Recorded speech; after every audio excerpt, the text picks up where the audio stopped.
In a brutal new attack ad, one of Donald Trump's most loyal and rabid Evangelical Christian allies makes a number of startling predictions that for once turned out to be true, just not in the ways he was expecting. But you must realize that in the last days, the times will be full of danger. Men will become utterly self-centered and greedy for money. My whole life I've been greedy. I've grabbed all the money I could get. I'm so greedy. They will be proud and abusive.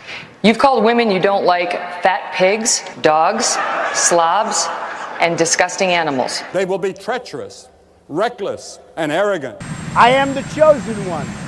Loving what gives them pleasure instead of loving God.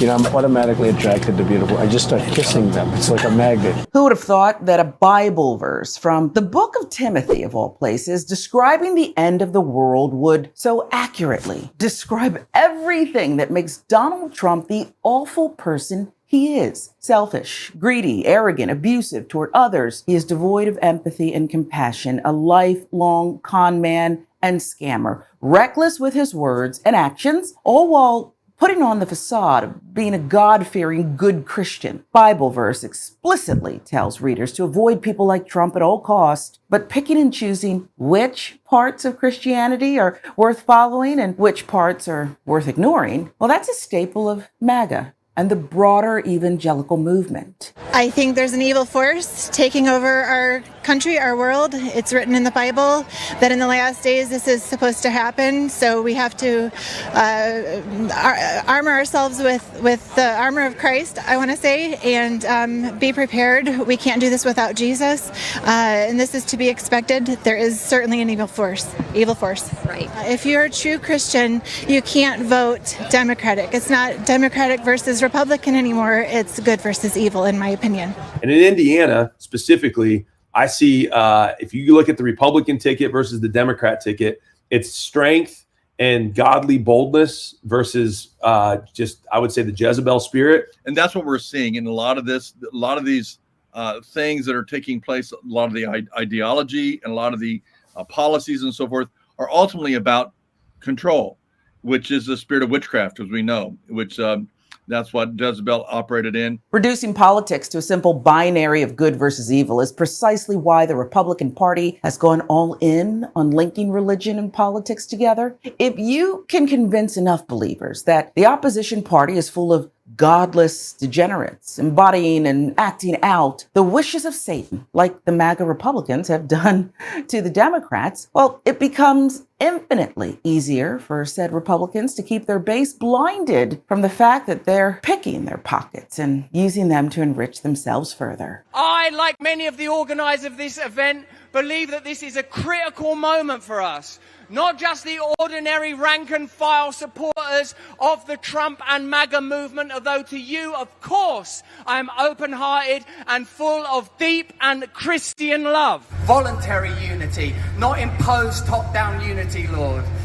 Lord, I ask that we be brought together in these principles under your name. I pray for America, and if I have your permission, ladies and gentlemen, we'll end with the Lord's Prayer. Just do the version that you know.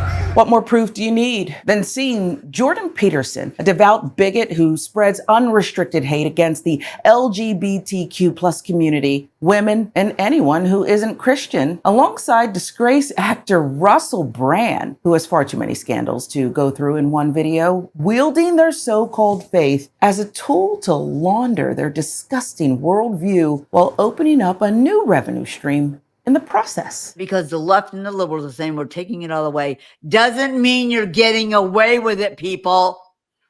You wicked and evil, you left, you liberals, you who think you're going to take this country from the hand of God, it makes me laugh.